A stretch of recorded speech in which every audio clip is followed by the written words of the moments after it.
بسم الله الرحمن الرحيم الحمد لله رب العالمين والصلاة والسلام على سيدنا محمد وأهل بيته الطيبين الطاهرين اللهم صل على محمد وآل محمد. In the first lesson about tafsir and mufassirun, the exegesis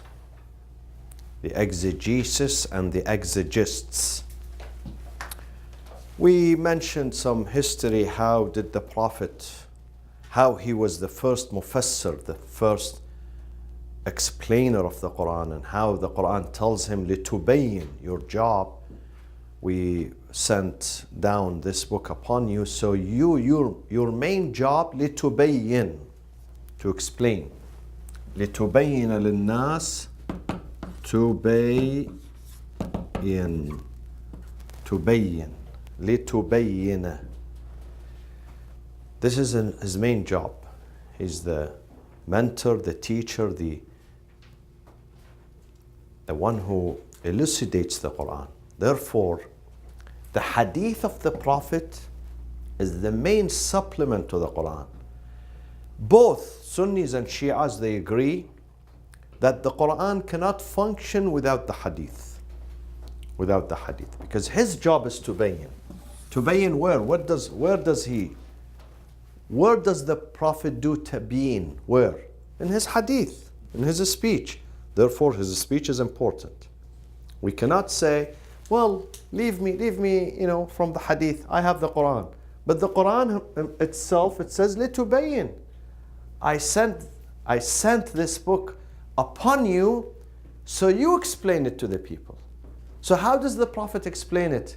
Through his hadith. If we don't accept the hadith, can you understand the Quran? You can't. So you cannot be emotional. Some people become emotional. Yes, we can say many of the hadith is fabricated. Absolutely, no doubt about it. But there is a mechanism, strict, scientific, professional mechanism to detect what is fabricated, what is authentic, what is accepted, what is reliable, what is sahih, and you studied this in ilm al-hadith. Now, what is the difference? Today we will speak about the difference between the tafsir and ta'wil. What is tafsir and what is ta'wil?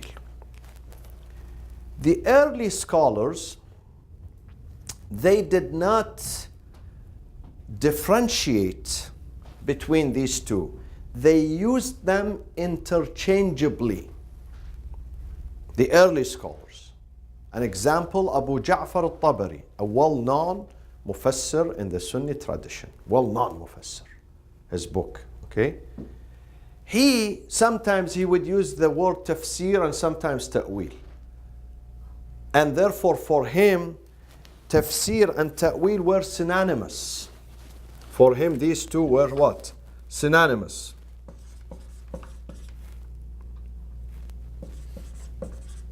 Synonymous. Mutaradif. In Arabic, synonymous is mutaradif. Okay? But now, scholars, mutaakhirin, they call them mutaakhirin. Mutaakhirin does not mean contemporary, no. Probably many of them are dead. Okay, 100 years ago, 200, 300, 400 years ago. But still those ones were mutaqaddimin. But the recent ones, and when we say recent, it could be 300 years ago, but still they call them recent. Or 500 years ago, still they are called recent. They differ. They say this is different from this. So, if you remember from last week, what was the definition of tafsir? What did we say? Tafsir is what? Meaning of something. Translation, meaning. Explaining, revealing. We gave an example. We said, Safara Safar and Fasar. Fasar used for what? They have both meaning. Fasar and Safar. Material and spiritual. Exactly. So which one is material, Dr. Ali? The second one, the fasara is material.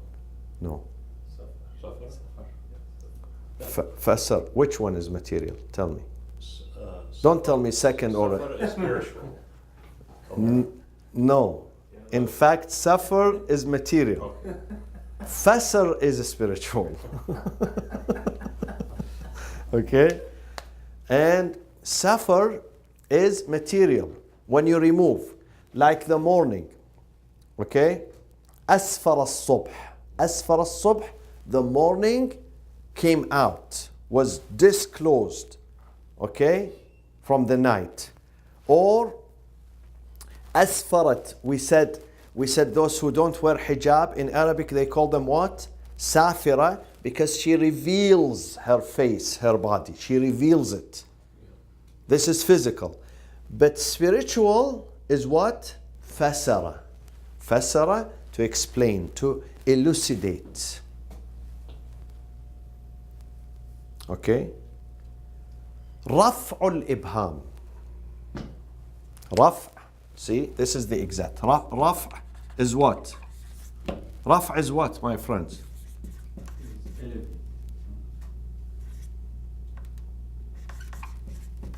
Remove. To remove. To disclose. Raf'. Raf'. برطرف کردن. رفع. Al-ibham. Al-ibham is what? Ambiguity. Ambiguity. Ibham is ambiguity. Vagueness. Vagueness or ambiguity. So you are removing it.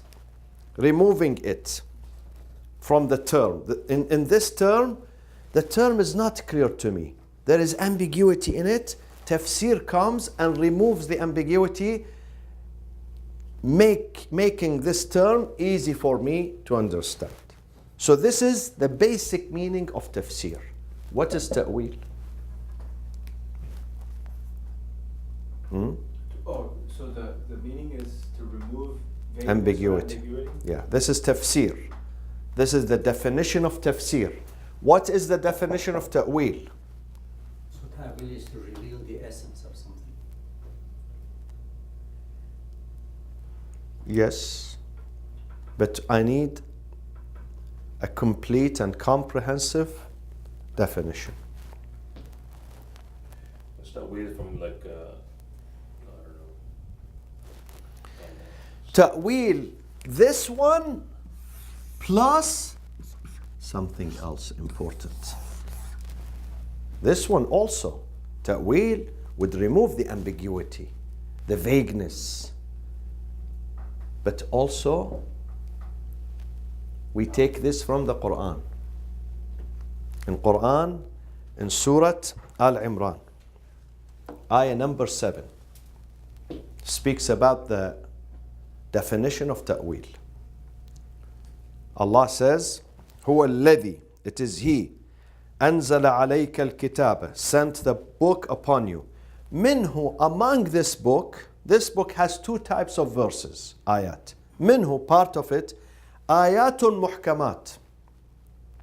They are solid in the meaning. They are original. You can understand them. Muhkamat. Okay? Muhkam. We have muhkam and mutashabih. Muhkamat, determined and ambiguous. Unambiguous. Very clear. Muhkam. Muhkam means clear. You understand the meaning. It has no vagueness, no suspicion in it. منه آيات محكمات هن الكتاب. These are the muhkamat, are the foundation, الكتاب, the foundation for the book.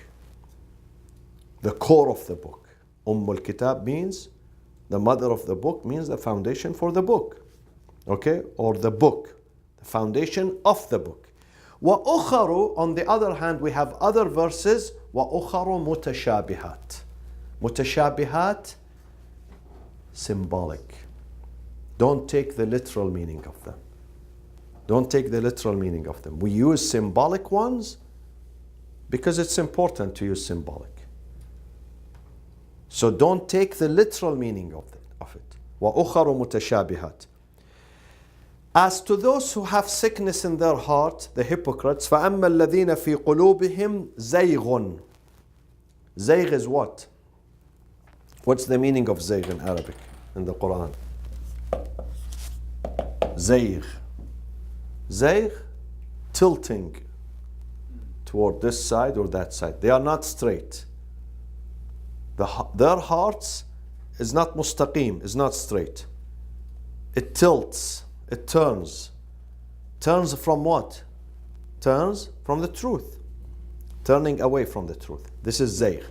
Those who are sick, فَأَمَّا الَّذِينَ فِي قُلُوبِهِمْ زَيْغٌ فَيَتَّبِعُونَ. They follow the second group, not the first group. مَا تَشَابَهَ مِنْهِ. They go after these ambiguous and symbolic one. Why? To steer what? To steer fitna. ابتغاء الفتنة. ابتغاء, seeking, fitna, commotion or temptation. Okay? ابتغاء الفتنة وابتغاء تأويله. Then they interpret that according to their own interest, not according to what God is saying. According to their own interest. ابتغاء الفتنة, they seek fitna, commotion, temptation, and they seek also their own, to induce their own ideas. ابتغاء الفتنة وابتغاء تأويله. وما يعلم تأويله إلا الله. The ta'wil of the Quran is only known by God. Now there are two schools who read this ayah differently.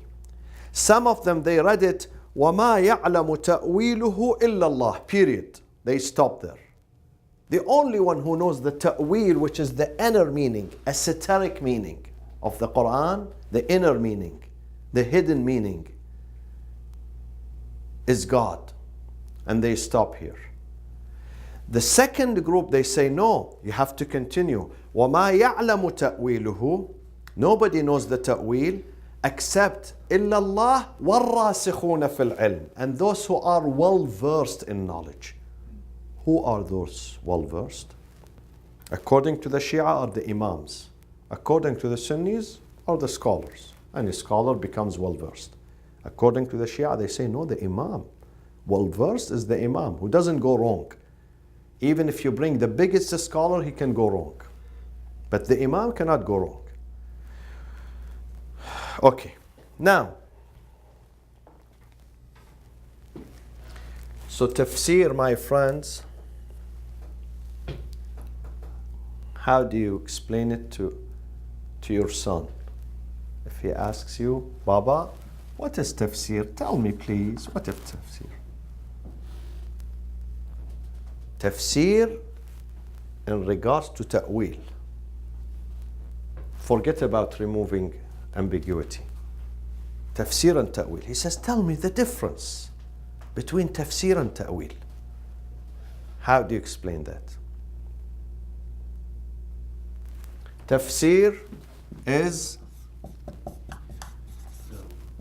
Does tafsir try to get to the level of ta'wil? Literal meaning. Literal interpretation. Explaining the apparent meaning. Or the apparent meaning.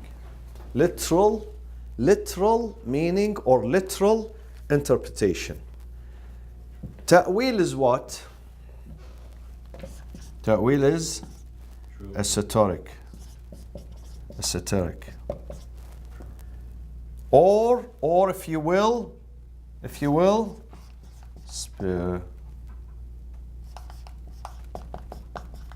spiritual meaning.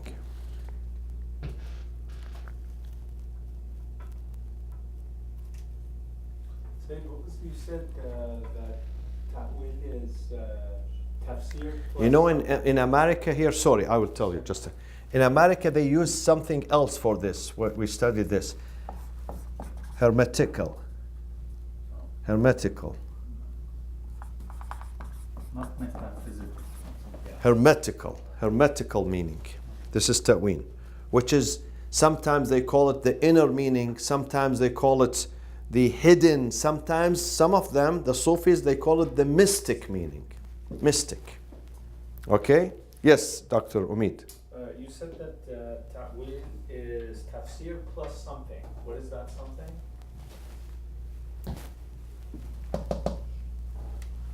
رفع الإبهام. I write it in Arabic and I'll translate it. دفع الشبهة. دفع, repelling, ambiguity, or ambiguity. Shubha is ambiguity? Yes. Such as what?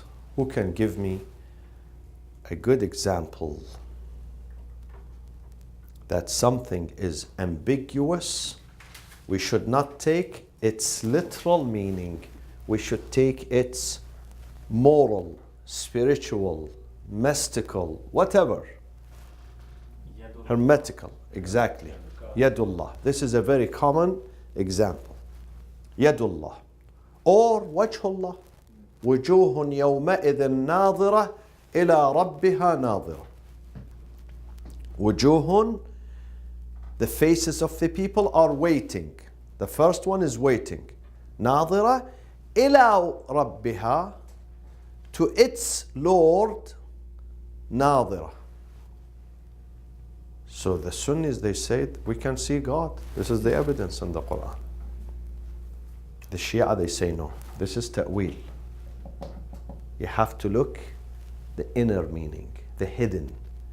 Don't look at wajh as the physical face. Don't look at hand yet as physical arm. God does not have physical arm. How do you say this? I say it because the Quran tells me. Quran tells me God, وَلَمْ يَكُنْ لَهُ كُفُوًا أَحَدٌ. God is incomparable with you. You have face, you have hand, you have physical body, you have parts. God does not have. وَلَمْ يَكُنْ لَهُ كُفُوًا أَحَدٌ. Okay? So can we say that tafsir is for the muhkamat while the ta'wil is for the mutashabah? Exactly. But ta'wil is more than that. For the mutashabih, definitely. But also for some of the muhkams, there is an underlying meaning. But nobody, we the humans, normal humans, we understand the surface, what is at the surface. But someone who can dive deep, the imam or a scholar, Allah enlightened his heart, he can dive deeper and he can understand something else. Deeper than what we understand. Deeper. Quran is an amazing book. You know those people who take istikhara? Some of them are really amazing. The ayah, someone reads the ayah, he understands something. But someone else read the ayah has ishara. Imam al-Sadiq says the Quran has 4 levels. Ibarat للعوام. For the public, عبارة. عبارات للعوام. عبارات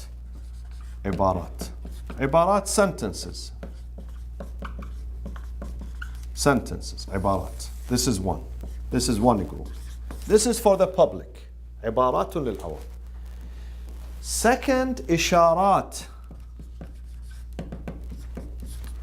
Indications. للخواص. This is khawas, those who are special. This is awam, those who are public. For public people, for average. This is for average people, those are for the elite. Ishara, there is an ishara. It's not ibara anymore. He can understand what you understand, but he goes deeper. He sees things that you don't see.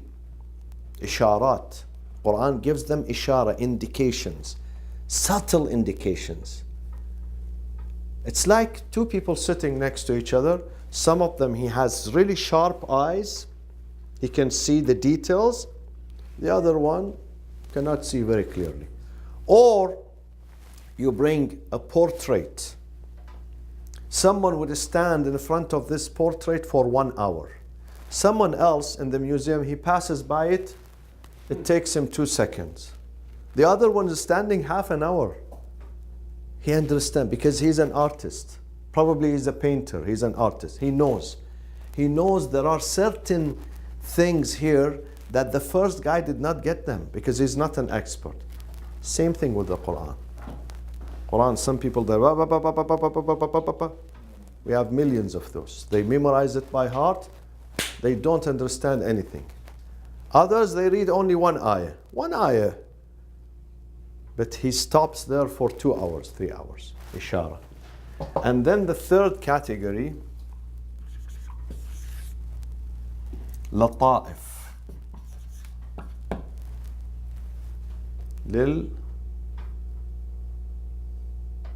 للأولياء. This is not khawas, this is awliya. لطائف, singular, latifa. Latifa, special indication, not just general indication, very specific indication. And we come to the Anbiya. What is it for them, Anbiya? This is Lata'if number 3. What should we put here in number 4 for the Anbiya? Who are the top?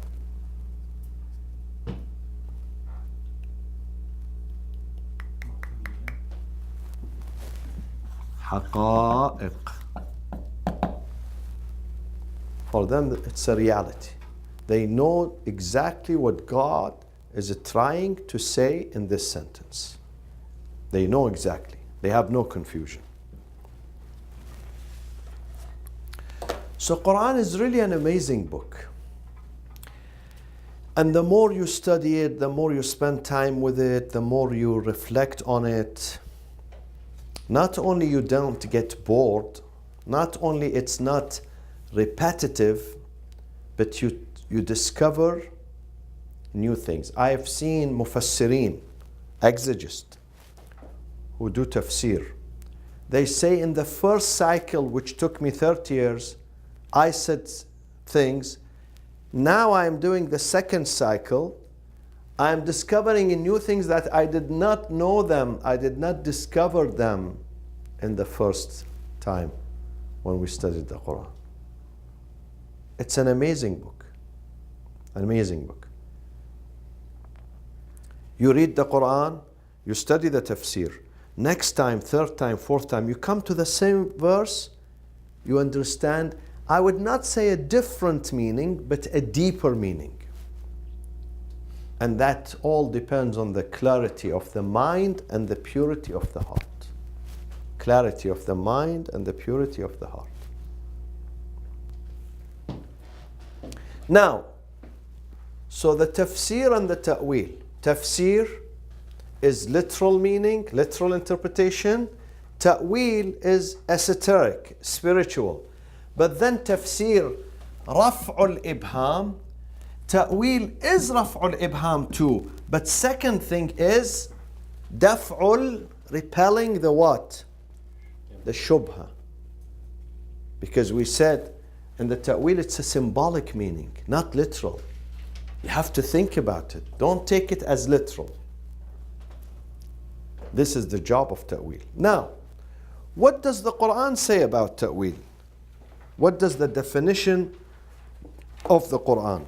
Quran has 3 main definitions. 3 main definitions. Number 1, in the Quran, ta'wil means, let's say the definitions of the ta'wil in the Quran. When we study this term, ta'wil, we study it in the Quran. What does Quran say about it? Ta'wil. Ta'wil. ta'wil. Number one, the Quran speaks about interpreting the symbols.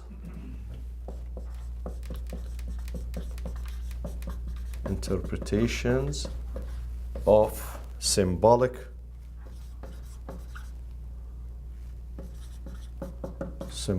verses. Such as what?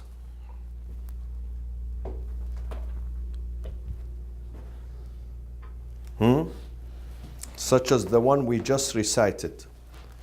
Chapter 3, verse 7. Quran says, I am divided into two categories. One is muhkam and ambiguous. One is ambiguous, symbolic. So, ta'wil is to unfold the ambiguous, to unfold it, to clarify it for me, to explain it for me. This is when it comes to terms. But sometimes it comes to actions too. The action is ambiguous, the action is weird, and then the Quran comes and unfolds, removes the mystery. Such as what? Can you give me an example? Exactly. Musa and Khidr. Musa and his companion, he started doing crazy things. Musa, who was prophet, he could not take it. So he kept telling him, سَأُنَبِّئُكَ بِتَأْوِيلٍ. See, I am going to tell you بِتَأْوِيلِ مَا لَمْ تَسْطِعْ عَلَيْهِ صَبْرًا. Things that you could not take anymore, you did not have patient capacity for it, I'm going to tell you about it. So sometimes a term is disclosed and sometimes an action is interpreted. So this is number one. What is number two? The meaning of ta'wil in the Quran.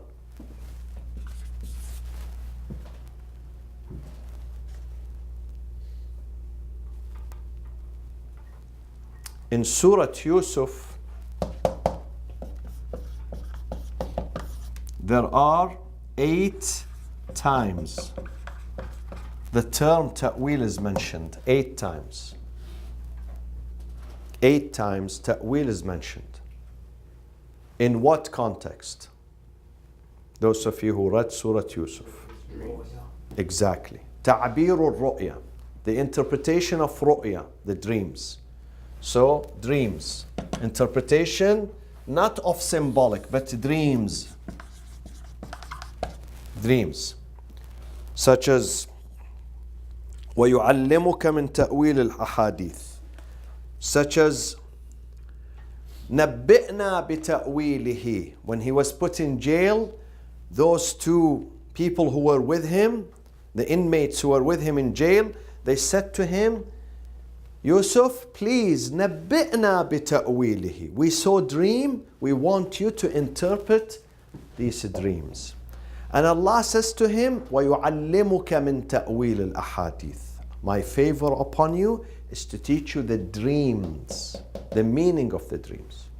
And at the end he says, رَبِّ قَدْ آتَيْتَنِي مِنَ الْمُلْكِ. You have given me the kingdom. I am ruling Egypt. وَعَلَّمْتَنِي مِن تَأْوِيلِ الْأَحَادِيثِ.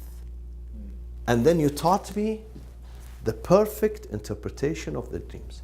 فاطر السماوات والأرض أنت ولي في الدنيا والآخرة توفني مسلما وألحقني بالصالحين. The interpretation of the dreams جزء من النبوة. The hadith says the accurate interpretation of the dreams, this is part of the faculties and the credentials of the prophets. We have many people who interpret the dreams, but some of them they send you 180 degrees to the other side. So don't go to them, please. You will get confused. Yeah. But the Anbiya, if they interpret the dreams, it requires a lot of insight, faith, piety, righteousness, and intelligence. It is considered one of the tough ulum, sciences. the interpretation of the dreams. Not anyone is really qualified. How do you know who's qualified though? By experience. By experience. Some people, you ask them one time, twice, three times, and they tell you the right. And it happens. You go to them, you tell them, I saw a dream, such and such and such. They explain it to you, and it happens in the future. It happens. Is there like today somebody that's qualified? There are. But this is a troublesome, because ladies are going to knock at your door 24/7. Believe me, 24/7. Yeah. The other day you were with us in the cemetery, Hanumira. You know, 2-3 old women, they came while I was busy. We are, reciting for this deceased. We want to bury her. They come, they whisper. They want me to interpret the dreams for them. Wow. Yeah. So stay away from this. It's tough. People are going to see every dream. They're going to call you. So That's don't want to advertise it. yeah, really. Especially with women. Every dream even if she sees 3 dreams per night, she wants the imam to explain it to her. And some of these dreams, they are meaningless. She eats, people go full to bed, Believe me, some of them are hallucinations. Adghathu ahlam. Surah Yusuf says, Adghathu ahlam, hallucinations. Not every dream you see has a meaning. Some of it because of the heat, because he's cold, because the temperature, because the food, because the reflex, because many things. Yeah. When men or women for some time they don't have physical relationship, they see wet dreams. This is natural. He sees or she sees, both. After 1 month, if they don't do anything, definitely they're going to see some dreams. And then some men, they come and he sees himself with such and such, or she sees her, and she wants you to explain this big, dramatic scene. She wants explanations. So not every hilm, every dream should be interpreted. 80% of it is nonsense. Okay, so this is the second, and we come to the third and the last. The meaning of ta'wil in the Quran. I'll recite for you. You might help me. Chapter 17, Surah Al-Isra. Allah says, وَزِنُوا بِالْقِسْطَاسِ الْمُسْتَقِيمِ. When you measure accurately. When you sell, when you are a businessman, when you have a shop, when you are selling a product, then sell it with perfect measurement. Do not steal of the measurement. وَزِنُوا بِالْقِسْطَاسِ الْمُسْتَقِيمِ ذَلِكَ خَيْرٌ وَأَحْسَنُ تَأْوِيلًا. That is better for you and more virtuous at the end. More virtuous at the end. ذَلِكَ خَيْرٌ وَأَحْسَنُ تَأْوِيلًا. Ta'wil in this context, in this verse, ذَلِكَ خَيْرٌ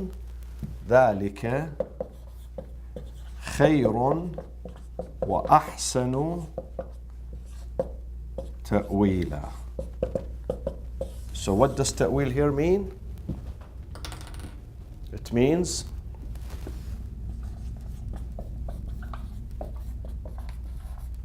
eventually.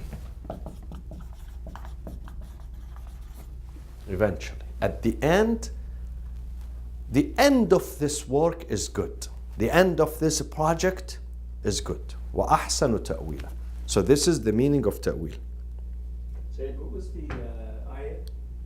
Surah Al-Isra, chapter 17, verse 35.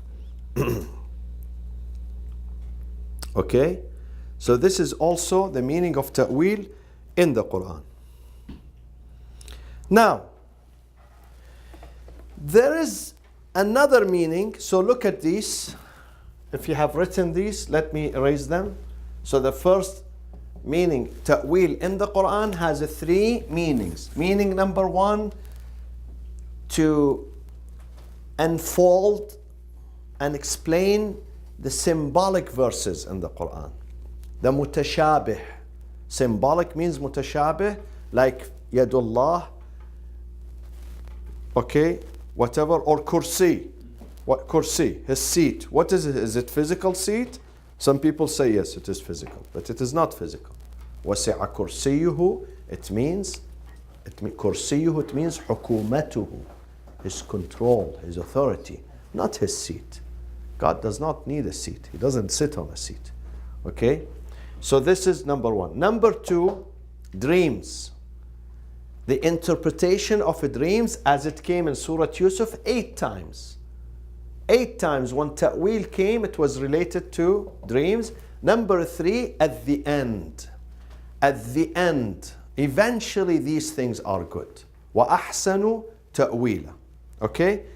Now, the Salaf, what is the meaning of Salaf, my friends?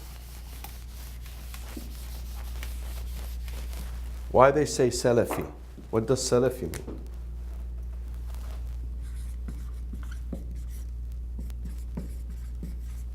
The early people, Salaf. Those are called Salaf. As-Salaf as-Salih. Sometimes they say virtuous. Virtuous early people, okay? In their literature, also ta'wil has been interpreted as what? Say, what's defined as early? What would it be defined as like the Early. early Muslims? Yeah, early Oh. Muslims. Early Muslims. People means Muslims. Ta'wil for them also. Ta'wil is general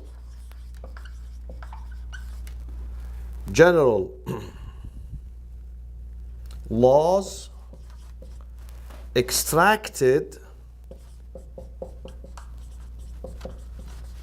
from specific situations or incidents.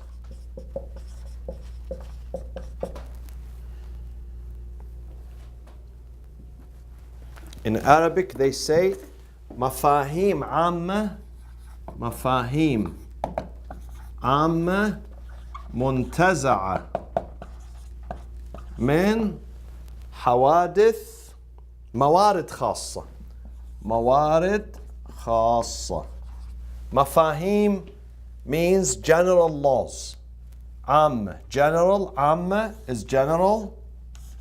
مفاهيم, concepts or laws. منتزعة, extracted, منتزعة from موارد خاصة. موارد, incidents, specific is خاصة. What does that mean? Can you give me an example?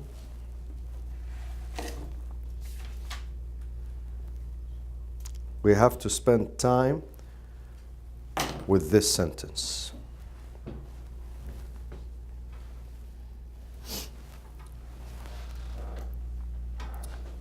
It means, my friends, look at me.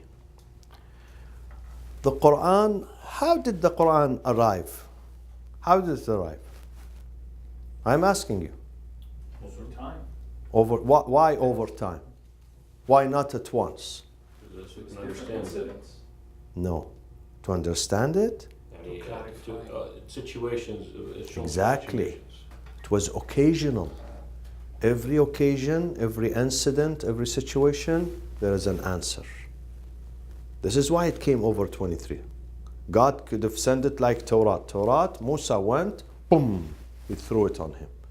He went to the Tur, he received the Torah at once. Quran during Laylatul Qadr came at once. Quran has 2 nuzuls.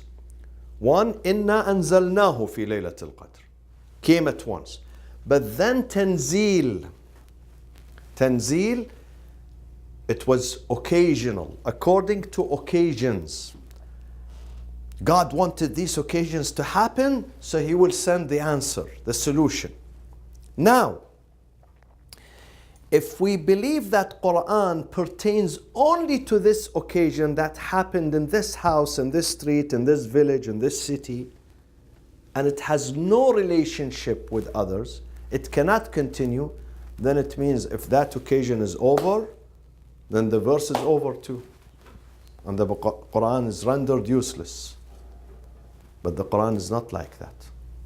Yes, the Quran is true. There was a fight between two companions. The Quran came to give the answer. But that answer is not confined to this incident. The incident was a reason. But then the verse will continue. The law, the answer is going to continue. There was a misunderstanding between a husband and the wife. They came to the Prophet. God sent a verse, an answer. But that answer is not confined to this husband and wife only. The ruling is going to continue. For instance, one person was making fun, ridiculing another one. They were companions, Sahaba. Quran came, Ya ayyuha alladhina amanu, la yaskhar qawmun min qawmin. Do not mock each other. Do not ridicule each other. Asa an yakunu khayran minhum. Maybe this guy that you are mocking him, maybe inside he has cleaner heart than you. Maybe he goes to paradise much faster than you. So don't do that. Now, if we say that this was confined to those two, we can mock each other. Can we say this? No, we cannot say this. Imam al-Baqir has a beautiful hadith. Imam al-Baqir says, لو أن الآية إذا نزلت في قوم ثم مات أولئك القوم. The verse came specifically to address this situation. And that situation expired and those people died. And we say that's it. The verse also is going to die because those people died. Then ماتت الآية ولا ما بقي من القرآن شيء. Then nothing is left of the Quran. Because Quran, all what is in the Quran happened in these 23 years. So if this community dies, then the Quran is going to die after them. But the Quran is not confined to them. Yes, they were the reason for that. It's like when I say people who come here to convert, Ali, listen to me, Dr. Ali. When people come here to convert, mostly because of marriage, I tell them, listen, your husband, he brought you here. He was the reason for you now to get to know Islam. But he should not be the reason for you in the future to continue your Islam. Maybe to begin your Islam, he was the reason. He introduced you. But to continue being a Muslim, your husband should not be a reason, because maybe he divorces you tomorrow, or he dies, or he leaves you. It means that you revert back to your old religion. You shouldn't do that. This is exactly what I tell them. I tell them he was the reason to bring you to the mosque. Or she was the reason. Sometimes in case that he's a male, I tell him your wife is a Muslim. She was the reason to bring you, to introduce you to Islam.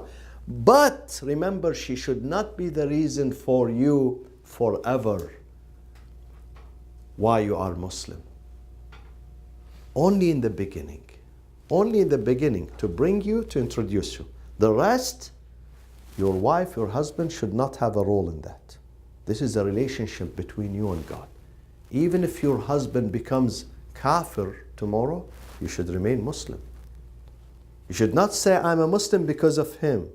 Yeah, because of him he introduced me. God wanted him, this person, this could be a husband, could be a boss, could be a friend, could be a stranger who introduced me.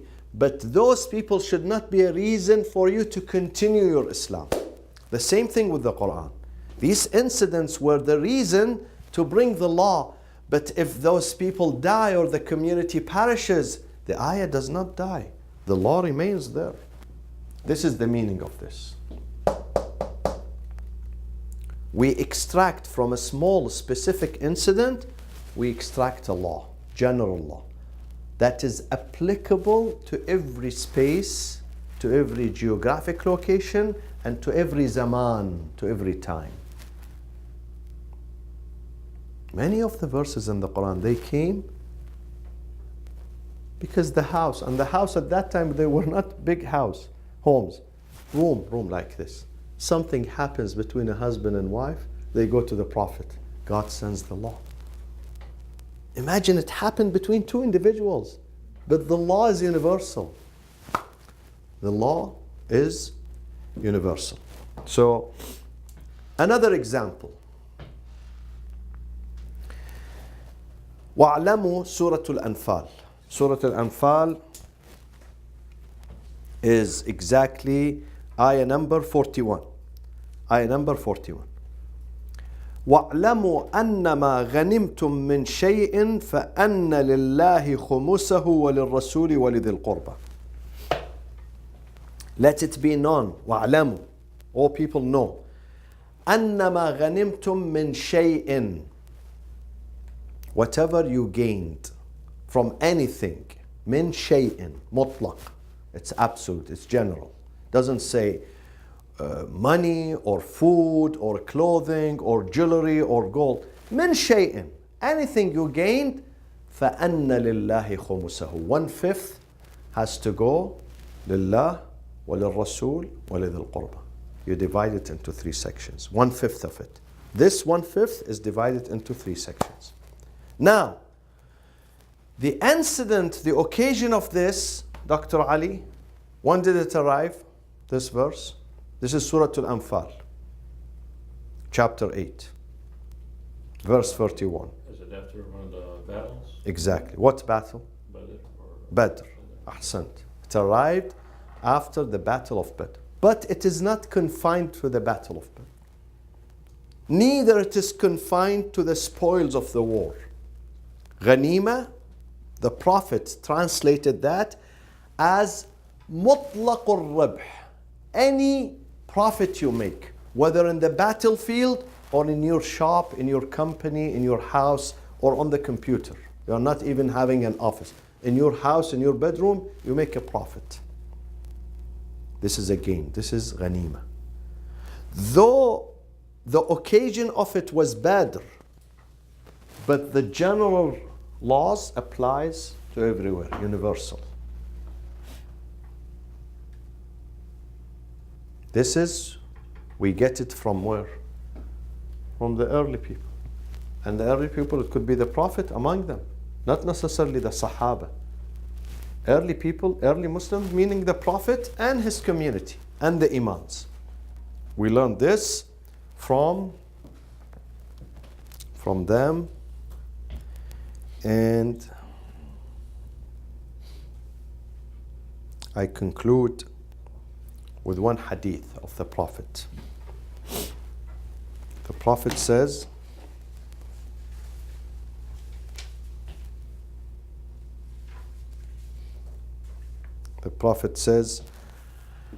among you, the Prophet says, إن فيكم من يقاتل على تأويل القرآن كما قاتلت على تنزيله. إن فيكم, among you, إن فيكم, among you, من يقاتل, someone who is going to fight and struggle. من يقاتل, يقاتل means to fight. على تأويل القرآن, القرآن كما قاتلت على تنزيله. See, تأويل and تنزيل. Among you, there is someone who is going to fight for the cause of the interpretation of the book, as I, the Prophet says, as I, كما قاتلت, I was fighting for the dissension of the book. When the book arrived, did Quraysh accept it or not? No. They didn't accept. So the Prophet was fighting. Fight does not necessarily mean, with the sword. Struggling. Fighting, he's struggling for this cause. He was fighting to implement the Quran, to bring it to them, tanzil. So they accepted. The Prophet says, after me there will be someone who will do the same. Who will do the same. Another group are going to resist the teachings of the Quran, and that guy is going to again struggle and fight to implement the teachings of the Quran. And that guy, the Prophet says, إنه علي بن أبي طالب وهو علي بن أبي طالب.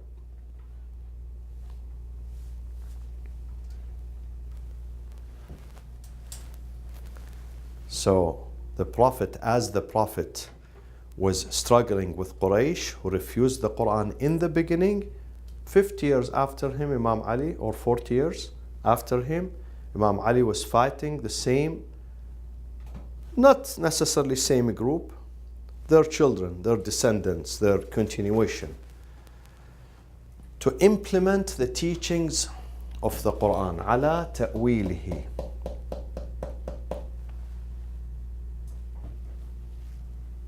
So let's go very quickly. In the Quran, what is the meaning of ta'wil in the Quran? How many meanings it has in the Quran? 3. Number 1, the interpretation of symbolic verses. Number 2, dreams. And number 3, the end. وَأَحْسَنُ تَأْوِيلًا عاقبات. And in Farsi, عاقبات. عاقبت إنكار خوب خواهد بود. This is the meaning of ta'wil. In this context, it means عاقبات, the end, eventually. Then there is a fourth meaning. We take it from the seerah of the Prophet and his community.